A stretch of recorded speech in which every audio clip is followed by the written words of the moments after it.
Ok, við skulum spjalla aðeins diffurjöfnuhneppi. Við erum þá að skoða diffurjöfnu x diffrað eftir ax, þar sem a er fast fylki og x er vigur. Þetta skilgreinir þá diffurjöfnuhneppi. Þetta gæti á til dæmis verið eitthvað svona x1 diffrað er eftir 2x1 plus 8x2 og x2 diffrað er x1 mínus x2. Þannig að sjá að x1 og x2 kemur fyrir í báðum jöfnum. Við þurfum að leysa báðar jöfnur á sama tíma til að finna út hverja lausnirnar eru. Nú, hvernig skrifum við þetta á fylkjaformi? Ef við látum x vera vigurinn x1 og x2 og a vera fylki 2, 8, 1 mínus 1, þá sjáum við að x diffrað í átt á ax, það er jafngilti að segja að x vigurinn minn er x1 og x2 vigurinn diffraður. Hvernig diffraði vigur? Ég diffraði hvert stak fyrir sig. Og þegar ég reikna a sinnum x, 2, 8, 1 mínus 1, x1, x2, og við notum bara fylkja margföldun, þá er þetta 2 sinnum x1 plus 8x2 og x1 plus x2.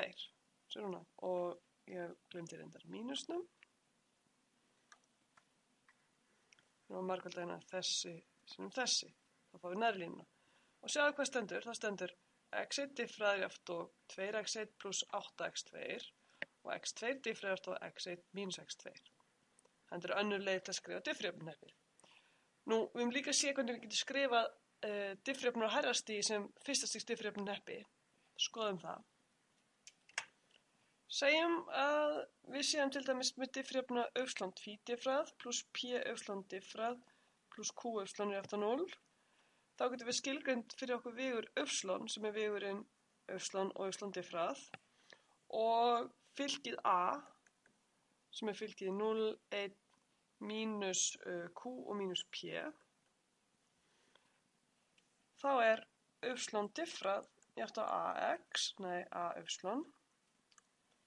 breytum okkur eftir jafngilt þessari diffurjöfnu. Svona annars stigs diffurjöfnu. Og sjáðu þetta hér er fyrsta stigs diffurjöfnuhneppi vegna þess að kemur bara fyrsta afleiðan fyrir. Sko, pröfum að sjá að þetta virkar. Við erum með y diffrað, diffrum þann vegur, jaft á a.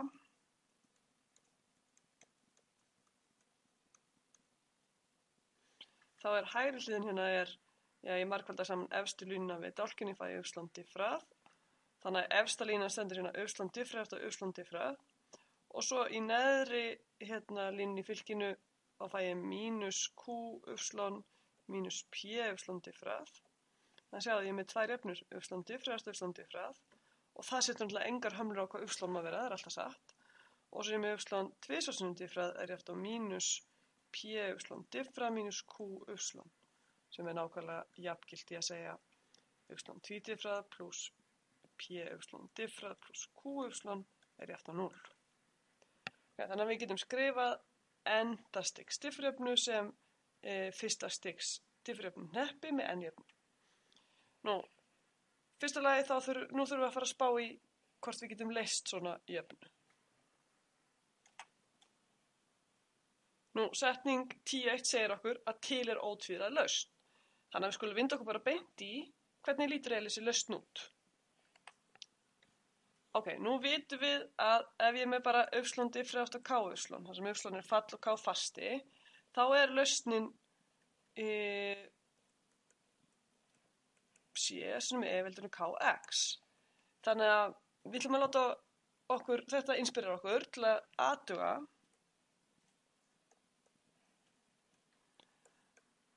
hvort fallið y sem er vigur núna, sem er einhver vigur p sem er í lambda sinnum t, þar sem lambda er einhver rauntala og p er einstaka vigur. Athugum hvort þetta geti verið lausn á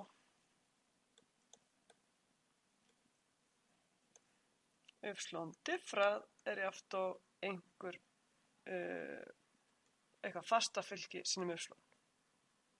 Og við ætlum að athuga hvað þarf þá p og lambda uppfylla ef að þetta er lausn á svona jöfnu. Nú, hvernig ákveðum hvort þetta sé lausn? Við pröfum bara að setja fallið inn. Þannig að í fyrsta lagi setja ég inn diffrað í vinstri hliðina. Við skoðum þetta hérna. Tek fallið mitt inn á diffraða. Þá fæ ég Ok, ég ætla að diffra með tilliti til t fallið y.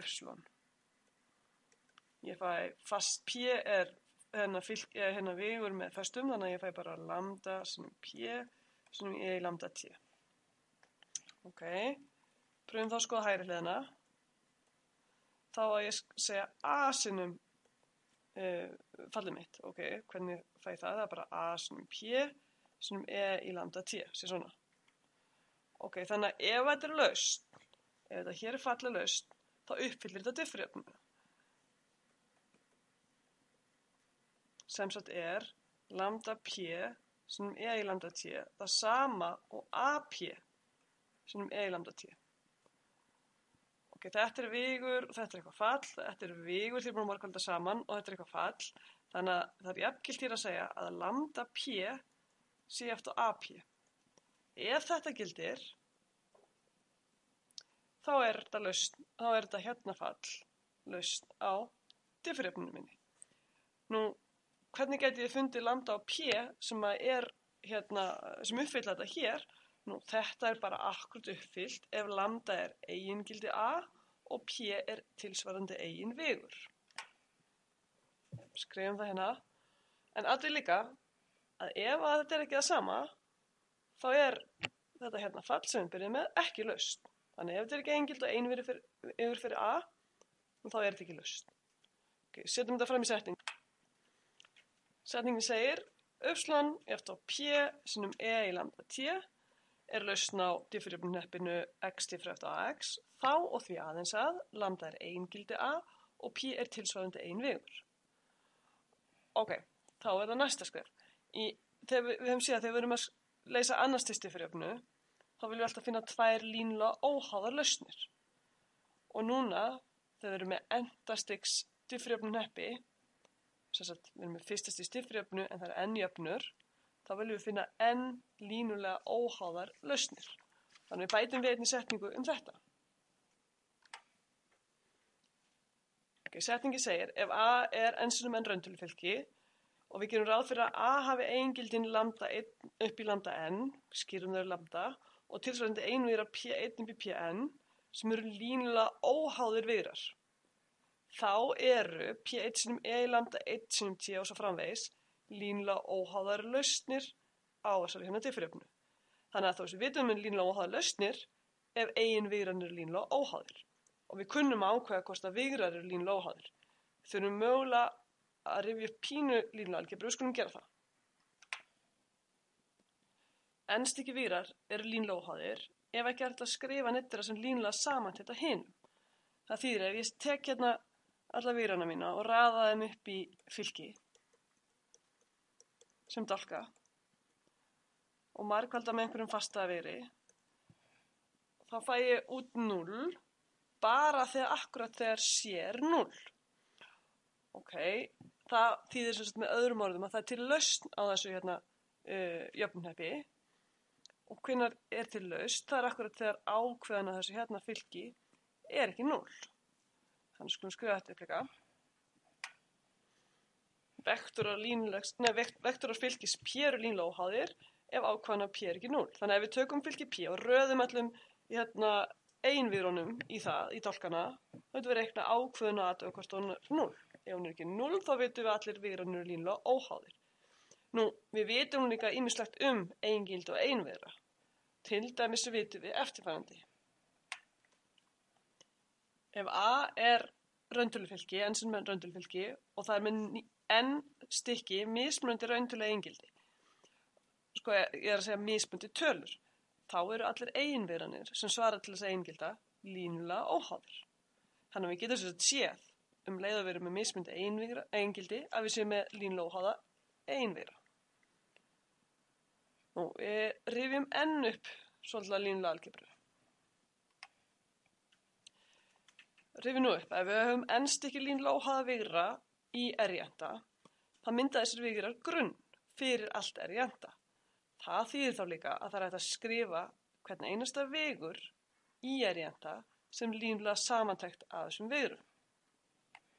Sem sagt getum við fundið fasta c1, c2 upp í cn, þannig að ég get skrifað þennan vigur minn sem línulega saman þetta vigrunum. Við getum skrifað þetta líka hérna sem summuna sem byrjar í, hvað ég var að kalla, teljaran K, fyrir á 1 upp í N af CK sinnum PK.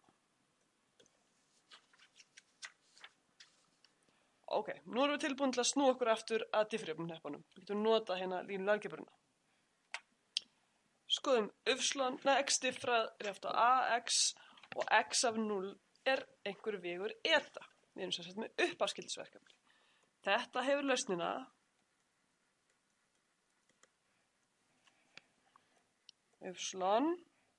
kallum lausnina með líka kalla hana x, ekkert hítið fyrir stöðu, k fyrir frá 1 og upp í n af ck sinnum pk sinnum e í lambda k t. Lambda t, bara lambda k með subskrift. Legum þetta. Þá verða lambda k sinnum t, svona. Ok, þetta er endar almenna lausnin. Nú þurfum við að reyna að finna lausnina sem uppfyllir líka þetta hérna uppafskilyrði. Okay, en það sem er hér er náttúrulega bara línuleg samantekt af n lausnum með stuðlunum c. Ok, nú get ég tekið þetta og skrifa þetta í staðinn á öðru formi. Staðinn fyrir svona summu, skrifa þetta á fylkjaformi. Röðum nú lausnunum hverju fyrir sig í dálkana og margföldum hérna við vigrunum C. Þá erum við að fá línulega samantekt af dálkavigrunum með viktunum C1, C2 og svo framvegis. Nú, þetta hérna fylki, bara til að einfalda okkur þá köllum við þetta eitthvað, segjum þetta sé omega af T. Þetta er kallað grunnfylkið, á ensku fundamental matrix. Ok, ég get sem sagt skrifað í staðinn, ef við verðum sammála að þetta sé grunnfylki, þá getum við skrifað sem sagt lausnin okkar sem auðslun á T. Við erum alltaf omega af T sinnum vigurinn C. Omega af T grunnfylki er alltaf bara fyrsti eiginvigur sinnum E í fyrsti eigingildi sinnum T og svo framvegis í öllum dálkunum. Ok, svo núna segjum að við séum núna að fá hérna uppafskilyrðið upslón á 0 er eftir á einhver vigur eta. Lausnin okkar uppfyllir þetta. Nú, setjum þetta inn í jöfnuna, þá stendur, ef ég er með upslón á 0, það er það sem sama á omega af 0 sinnum C. Og þetta á að vera jafnt á eta. Þannig að ég fæ C-vigurinn minn, óþekkta stærðin í þessu öllu saman, er omega af 0 í mínus fyrsta sinnum vigurinn eta. Og ok, getum við nú fundið andhverfuna hérna af omega af 0. Og sannarlega getum við það vegna þess að hvernig er hún? Hún inniheldur bara eiginvigurina fyrir hérna A og við vorum búin að gefa okkur sem forsendu að þeir væru línulega óháðir. Þannig að þá er þetta hérna andhverfilegt fylki. Nú, þegar við erum búin að leysa út að sér alltaf á þessu formi, þá getum við skrifa lausnin okkar. Upslón af T er jafnt á omega af T, grunnfylkið, sinnum omega af 0 í mínus fyrsta, sinnum uppafskilyrðið sem við fáum.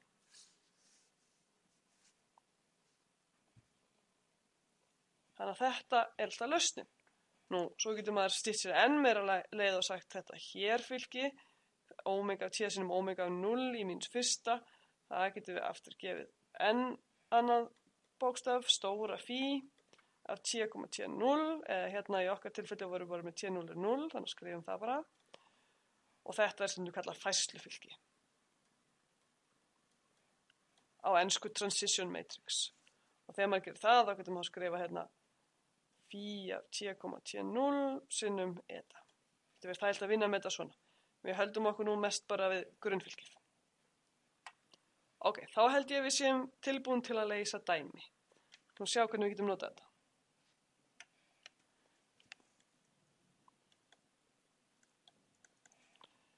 Segjum að við séum með uppafskildisverkefnið x diffrað. Það er bara punktur hérna, notum þetta stundum punkt svona fyrir afleiðumerki þegar við erum að tala tímaafleiðu. Þetta er oft notað. A-fylki mitt er hérna 2 fylki og svo fæ ég gefið upp á skilyrðin x af 0 er 2 og mínus hálfur. Þetta er svona. Og við ætlum að leysa þetta. Og þá hendum við okkur bara í gang, við segjum þetta hérna er fylki mitt A. A hefur eigingildin lambda 1 er jafnt og 6 og lambda 2 er jafnt og 1. Við látum bara reiknivélina að finna þau. Með tilsvarandi eiginvíra. Og við skulum númera þá í réttri röð. P1 er jafnt og 1, 1. Og P2 er jafnt og vegurinn 2 mínus 3. Segjum við þetta hérna, fáum þetta. Þegar við sláum þessu inn í reiknivél, látum líka reiknivélina reikna út eiginverana. Þegar við sláum inn í reiknivél þá fáum við fyrsta eiginvírin til að vera 0,707107 og 0,707107. Það er vegna þess að reiknivélin gefur alltaf eiginvígur með lengdina 1. En muniði eiginvígur er bara eitthvað fastamarkveldi á þessum hérna vegri og ég seti sama talan hérna þegar ég vel með frekar vegurinn 1, 1. Hinn eiginvígurinn var sem ég fekk var mínus 0,5547 og svo vegurinn 0,83205 sena. Og svo umskrifaði ég hann bara yfir að hérna 2 mínus 3. Ég fann hvert hlutfalli var hérna á milli. Deili með annari tölunni í vegur, þá sé ég hlutfalli. Ok, nú veit ég að þessir tveir vegrar, P1 og P2, eru örugglega línulega óháðir vegna þess að lambda 1 er ekki sama tala á lambda 2. Og þá er ég strax komið með lausnina mína. Og það er lítið svona átt. Við erum með tvær línulega óháða lausnir og við munum að para eigingildin og eiginveran saman. Það skiptir ekki máli hvernig það er gert. Ok, þannig að almenna lausnin á jöfnunarhefninu mínu, hún er þá y, er þá línuleg samantekt af þessum tveimur hérna, C1 sinnum y1 pluss C2 sinnum y2. Það skrifa þetta bara svona til að byrja með. Ok, svo munum við getum skrifa þetta sem grunnfylki, þá setjum ég y1 vegurinn hérna, y2 hér og margfaldar með C1, C2. Eða vegurinn bara C. Þannig að þetta er omega af T sinnum C. Ok, svo fengum við upp á skilyrði, það er gefið hérna. Notum það til að ákveða hvað þessi vegur C er og þá munum við fáum gefum x á 0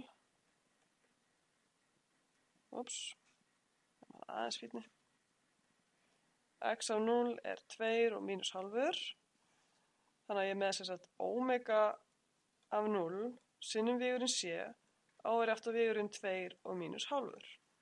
Það segir mér að vegurinn C sé omega af 0 í mínus fyrsta sinnum C, alveg eins og við gerðum rétt áðan í vídeónu.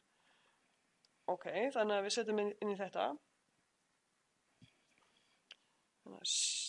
Ég skrifaði aftur C hérna, afsakið hérna flumburgangin. C eru þetta ekki báðum einn í jöfni. Ég einangraði C margfaldar með þessu hérna fylki í mínus fyrsta frá vinstri báðum einn. Þannig að hérna fæ ég vegurinn 2 og mínus halvur. Svona. Ok, þess að 2 er C rétt á vegurinn, fylkið 1, 1, 2 og mínus 3 í mínus fyrsta sem 2 og mínus halvur. Og reiknum út úr þessu, þá fáum við eitthvað svo mikið sem 1 og 0,5, sérst halvur. Þannig ég er komið með lausn upp á skildisverkefninu mínu.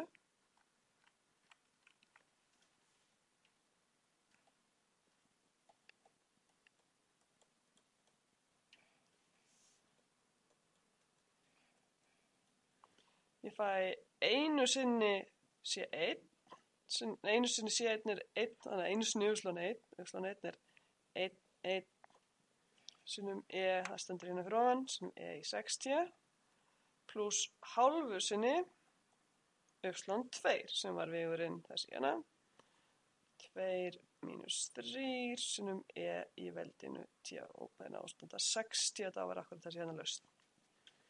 Þannig að hérna ertu komin með lausnina á uppafskildisverkefninu.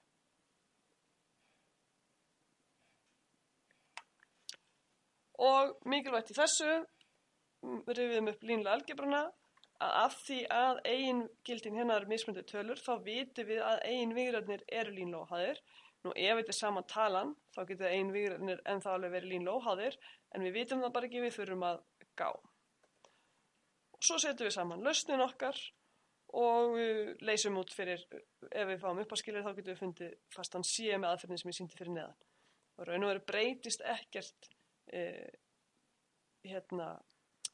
hugtakalega séð ef við erum með 3 differjöfnur með 3 óþekktum eða 4 með 4 eða svo framvegis. Okay. Ef að við lendum nú í þeirri ólukku að fá eiginvíra sem eru línulega háðir, og þá verðum við bara að segja pass í bili með hver almenna lausnin því við erum ekki búin að læra ennþá neina lausn á því.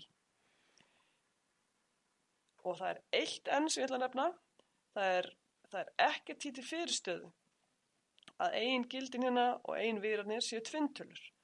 Við höfum nú samt bara áhuga á raungildulausnunum, en þá erum við með lausn til að finna raungildalausnina út frá tvinntölulausninni, og þið getið séð hvernig maður gerir það á blaðsíðu 62 í fyrirlestarglósunum. Þannig endilega kíkið líka á tvinntölulausnirnar. Segjum þetta gott. Takk fyrir þetta.